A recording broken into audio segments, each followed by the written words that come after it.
जी viewers, कैसे हैं आप।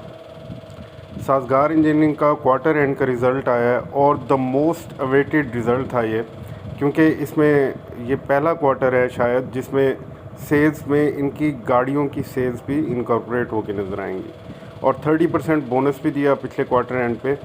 तो इसी वजह से बड़ा इम्पेशेंटली इसका वेट किया जा रहा था कि इसके रेवेन्यूज़ पे, इसकी सेल्स पे क्या इम्पेक्ट आता है, ये गाड़ियों की सेल्स फिगर इसमें इनकॉर्पोरेट होने के बाद।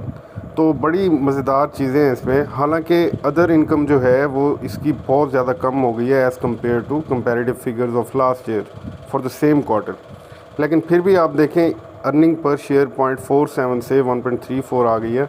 और जो मैं सेल्स की बात कर रहा था वो तकरीबन डबल हो चुकी हैं, 968 मिलियन से 1.8 बिलियन एक क्वार्टर की सेल्स।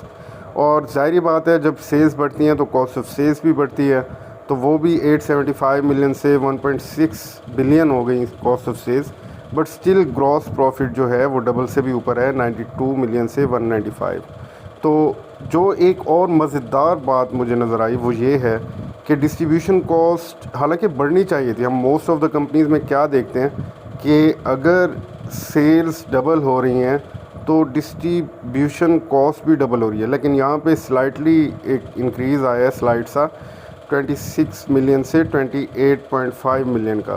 तो इसमें इतनी कोई बड़ी बात नहीं है, लेकिन यहाँ पे इनका एक जो मार्केटिंग का और सेल्स डिस्ट्रीब्यूशन का एक बड़ा रोबस्ट नेटवर्क है वो भी नज़र आ रहा है कि सिर्फ स्लाइटली इंक्रीज़ हुआ है इसमें। एडमिनिस्ट्रेटिव एक्सपेंसेस थोड़े से बढ़े हैं, 30 मिलियन से 36। अदर ऑपरेटिंग एक्सपेंसेस ये काफ़ी ज़्यादा बढ़ गए हैं क्योंकि गाड़ियों के ऑपरेटिंग एक्सपेंसेस भी आ गए इसमें। तो ये 1.8 मिलियन से 6.3 मिलियन हो गए। लेकिन स्टिल आप देखें यहाँ पे जो ऑपरेटिंग प्रॉफिट है वो कितना ज़्यादा बढ़ चुका है। अदर इनकम हालांकि 6.4 से 1.7 तक गिर के आ गई, लेकिन उसके बाद भी ऑपरेटिंग प्रॉफिट 39 मिलियन से 126 मिलियन का हो गया। फाइनेंस कॉस्ट भी कम हो गई। ये भी कंपनी की एक बड़ी ज़बरदस्त एक ग्रोथ ट्रेजेक्टरी शो करता है कि 9.5 मिलियन से गिर के 7 मिलियन तक आ गई। तो इसका मतलब है कंपनी डेट्स पे ज़्यादा रिलाय नहीं कर रही।